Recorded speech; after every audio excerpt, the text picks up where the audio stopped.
Здравейте, приятели! В нашето общество има един много наболял и много дълбок проблем, а именно родителското отчуждение. Преди да се сблъскам лично с този проблем, аз дори не подозирах за него и най-вече за неговата дълбочина. Но се оказа, че има стотици родители, които по една или друга причина са разделени един от друг и в повечето случаи майката отделя децата от бащата. Като на бащата се позволява съвсем рядко да ги вижда, не му се предоставя възможност за пълноценно общуване и полагане на грижи и възпитание, или в някои случаи дори съвсем не ги вижда.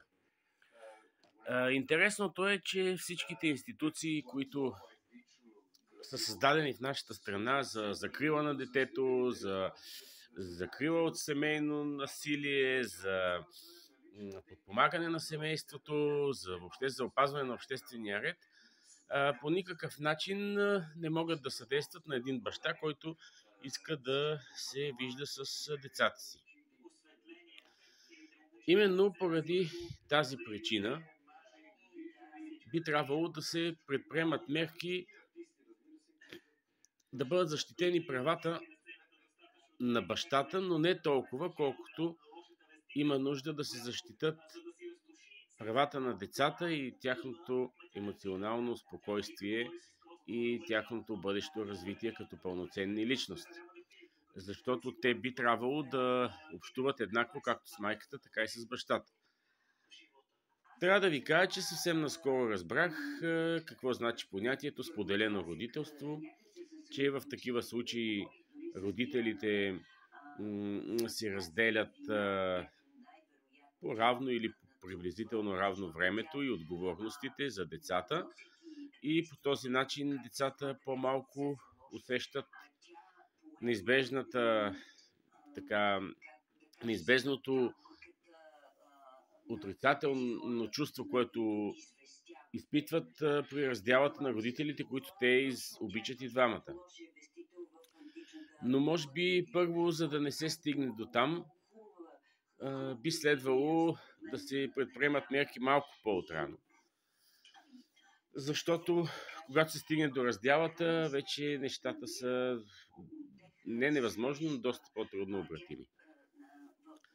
Затова, на база на това, което аз дълги години съм чел, свързано с взаимоотношението между хората, с семействата, така ми хрумнаха няколко идеи, които искам да споделя, за да могат да бъдат от полза и за други хора.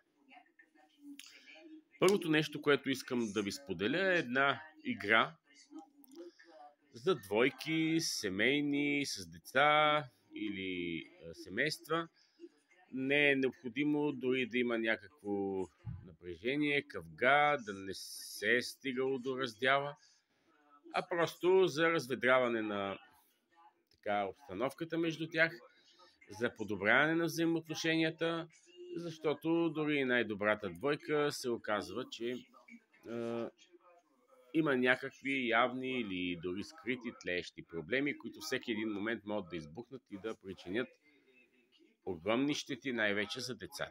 И това, което аз ви предлагам, е в рамките на 10 дни, 10 вечери, не отнема много време, взимате един лист, бял лист, един за жената, един за мъжа и много е важно собственоръчно, със собствената си ръка, защото чрез ръката се влага емоцията, съзнанието и разума на човека.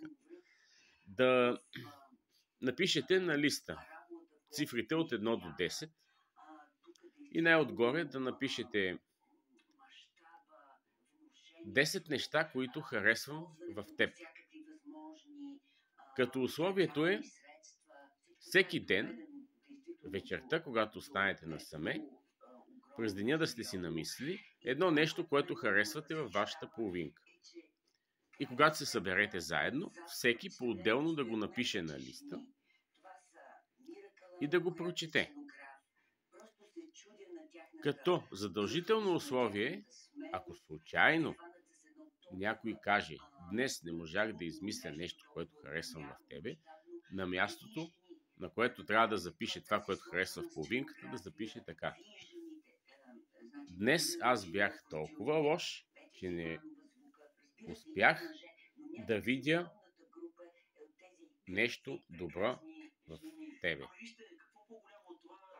Прощавай за това, че днес бях толкова лош. И така се продължава. И за да не се стига до такива откровения, кой колко е лош, това ще подтикне всеки да положи усилия и да сподели и да напише по едно хубаво нещо. Това са само 10 неща. Аз вярвам, че хора, които се обичат, са се обичали, които са създали деца, със сигурност са намерили в себе си не по 10, а по 20, 30 и 50 хубави неща, които харесват. Затова изберете 10 най-хубави, най-важни и ги споделете. Когато завършите на 10-тия ден, прочетете си ги един на друг и си ги разменете. Това е първото, което може да направите в рамките на 10 дни. Очаквайте още мои предложения. Успех!